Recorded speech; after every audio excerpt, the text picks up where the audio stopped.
Hey, what's up? So this weekend I've been cleaning some emails that are 10 plus years old, and a few of the emails that I came across were some of the job application rejection emails, and it's definitely made me feel a certain type of way, and it was interesting going through a couple of them to see what they said at the time. And some of them, I remember being a little bit angry at the time, and I read through some of them I read back through some of them, and I think I was completely valid.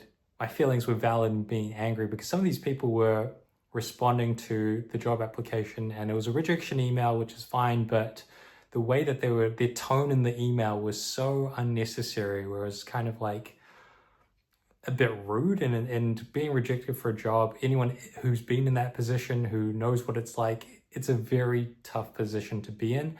And so, you don't really need someone to kick you when you're down, but maybe that's a whole different topic. What I did want to cover here is a few of the reasons why I think the job hiring process is broken, the recruitment process, the employee search process is a little bit broken. And we'll start with references. So when you apply for a job, often you need to provide references. I think it's okay not to provide references up front, but typically around just before you're about to get hired, or when you're very close, they'll ask for references just to kind of do one more check before they follow through. And usually it's about 2 references they'll ask for at least. Maybe they only need 1, but I think what I found is it's usually 2. And one of the reasons I don't like this is because I don't think references are actually that valid. And typically most people, I think, are going to pick people that are going to say good things about them. And so if you always know that somebody's going to say good things about them, then I don't know if there's that much value to it. Maybe if you find someone that says something negative about someone, or kind of tries to block them getting hired, or maybe they mention something illegal or unethical that they did, and that would be a bit of a red flag. But for the most part, I think that wouldn't be the case. And even if that were the case, where somebody that person picked to be their reference is saying something negative about the person that's applying for a job, I think there's probably more of an issue there that goes beyond just the one applicant. And I guess another thing is, I think job references might make sense if you're kind of new to the workforce. Maybe it's your first or second job straight out of school or wherever you've come from. And if that's the case, you've got no kind of work references to back you up. So your references would probably be maybe a teacher, a coach, a professor, maybe your parents, maybe a friend. And I think that's very normal for your first or second job, but I don't know how much value that really provides a employer. Like, I don't know if anyone would really take those references seriously. And even, I mean, kind of a way for people who have been in jobs before, like at least 2 or maybe even at least 1, and they've been there for a while, I think that should speak volumes. So let's say somebody's got their first job and they've been there 4 years. I mean, that's a pretty good indicator that they can work well with others, that, that company hasn't tried to get rid of them. I mean, maybe there could be more context there, but for the most part, I feel like for most people, just being at a few companies and being there for a certain amount of time, I think that in itself acts as like a self-reference. And is there anything else? Oh, yes. One thing with references as well is certainly for me, sometimes I don't want to be a burden for others. And I think asking for a reference, or sometimes I have something where I don't always like asking for help for certain things, but particularly with something like this, where you ask someone to be their reference and they say yes, which is great and lovely of that person, but they don't know when they're going to be called upon, if they're going to be called upon. you don't know when they're going to be needed. And so it's just this kind of question mark that you speak of, and then it just kind of sits there. And it might, I mean, depending on the person, it might just sit at the back of their head, like, when am I going to get this call? Whatever. And usually a company will kind of tip the person off that, yes, we're just about to call your references. And then you can kind of message your reference and be like, hey, this company's about to call you and ask you to be, and ask you about me as my reference. And yeah, I mean, that's good. And kind of, if they help you, you can kind of, I don't know, treat them to lunch or whatever. But yeah, I think that's kind of not the, it's a good thing, but it's not the most necessary thing, I think. And okay, here's a good one is, let's say you didn't necessarily get along with the people at your previous company, and it makes it difficult to ask one of them to be your reference because you don't know if they're really going to say the nicest things about you. And that's not really a reflection of the person, because it might have been the people that were in that company, it might have been the culture of the company, it might have been that maybe you weren't getting a fair pay. For whatever reason, you might just not have clicked with the people there. And that's not to say that you wouldn't click with new people at a new company.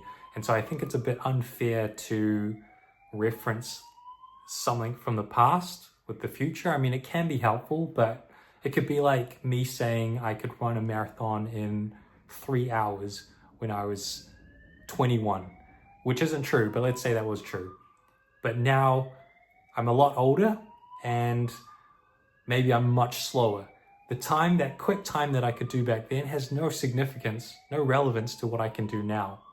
And so, yeah, I mean, in those cases as well, where it's maybe you didn't leave on the best terms, not that you didn't do a good job, not that things weren't working well, but maybe, for example, yeah, you felt like maybe you weren't getting paid fairly, or others were getting paid more for doing less work. Maybe there's a little bit of a sour patch.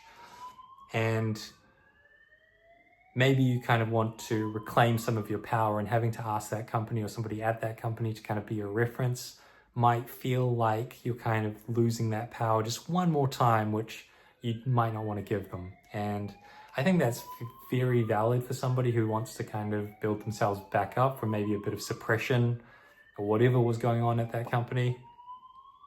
So yeah, I think it's good to give people room to kind of leave their mistakes behind. Hopefully they've learned some things and they can bring those new learnings to the new company. Another thing is, with references, you can't really ask the people that you're currently working with to be your reference. I mean, you can, but you're kind of tipping them off that you're applying for a different role at a different company, or the same role at a different company. And I mean, there's no massive problem about that. And I think hopefully there's some kind of trust built around there, and they'll kind of respect a bit of your privacy as you're going through that transition. But it can create kind of awkward situations. For example, if they use them as a reference, but then ultimately they don't decide to follow through and hire you, then it kind of leaves you at that company where this person knows that, oh, you actually don't want to be there. And yeah, I mean, that's a pretty interesting place to be. I know that, actually, I won't speak on what I think people would do, but I would assume most people would be quite good about it, but you never know. Okay, I think that's enough about references. Okay, first of all, if you've made it this far, that's incredible. I apologize for the fire alarm that was been going off from the apartment across from me. I thought that first section was pretty good, so I don't really want to re-record that, but the second part of this is, I thought I would clean it up a little bit. So another thing that can be a bit broken in the recruitment process is, sometimes I found that it's not the companies that are directly listing their own job listings. They would be listed by recruitment companies, recruitment agencies, human resources companies, whatever you call them. And oftentimes I would find that the people in those companies weren't necessarily qualified to be assessing somebody for a particular role. For example, I had a mechatronics engineering degree. Some of the people there didn't even know what that was, and so as you can imagine, it would be tough for anyone who doesn't know what something is to place them in the right place. And so, I mean, I never really got anywhere with those people, and yeah, I never really found them that useful, that helpful. It was probably my own fault for even trying to go and apply for those things posted by those companies. But I mean, when you're new to the workforce, that's kind of, you don't really think like that. And it's something that I've learned. And I mean, it's not to push anyone away from applying to a job listed by a company like that. But yeah, I mean, I think a lot of the times, for example, I would get interviewed or I'd be questioned by somebody who might have had like an arts degree. And not to say anything less about somebody with an arts degree, but I certainly don't think my personal opinion is maybe they didn't put in as much work as maybe an engineer would have put in to their degree. And I mean, not to be like subjective, but objectively, I mean, an engineering degree is often 4 years and an arts degree might be 3 years. So it's not for anyone to be offended, but yeah, I always found that interesting. I always thought that was a little bit, not wrong, but misplaced perhaps. And I know there are tech specialized companies or engineering specialized recruitment companies, but yeah, quite often I find that these recruitment companies are run by an assortment of people that might not be specialized in the arena or area that you're trying to get into, and that can kind of be detrimental to your progress, to them placing the right people, and so on and so forth. But yeah, that's a bad one. And another one is when you're applying for a job and they make you jump through a bunch of loops, including tests. Now, sometimes I think tests can make sense. For example, if you've listed a role and there's hundreds, thousands of people applying for the job, you've got to do some kind of process to filter that number. And undoubtedly, you're going to lose some good people along the way, but it's just, I mean, somebody looking at 1,000 CVs is not really doing anyone any favors. So you got to do something in those cases. But my gripe with tests is, and it doesn't even have to be like a manual test, it could be a technical question in an interview. And let's say you don't know the answer on the spot. Just because you don't know something on the spot doesn't mean it's difficult to learn. So for example, you might not know the direct answer off the top, but it would take you 5 seconds to look it up and refresh your memory on what it was. Or maybe it would take you 10 minutes to read about it and learn what it was. And maybe it's not that different to something you already know. Maybe it's just the terminology. There's so many ways that you might not know what the answer is to a question, but I find that people are very good at, or maybe actually I shouldn't say everyone, but like, I think a smart person will be capable of examining things that are existing and then kind of abstracting out patterns and figuring out how things work. And so, yeah, it's an interesting thing. I mean, I've been on both ends of this where I've been questioned, obviously, when you apply for a job and get interviewed, but I've also been on the interviewer side where I've asked the questions and then maybe you test the interviewee a little bit. So it's a tough one to pinpoint, I guess, as to what the correct approach is.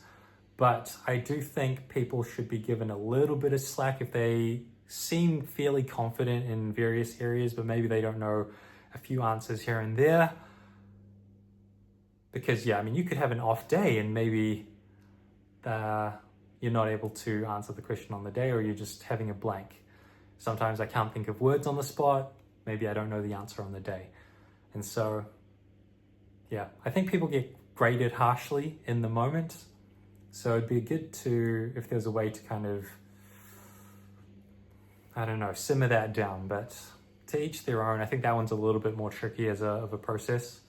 Yeah, I don't know about that one, but we'll end it there because the video is getting quite long. Hope that was interesting. There's a lot more to talk about here, I think, because it's a massive topic, and I have a certain sentiment towards this because I've had personal things with this a long time ago. But that's it. Thanks for watching. I'll see you next time.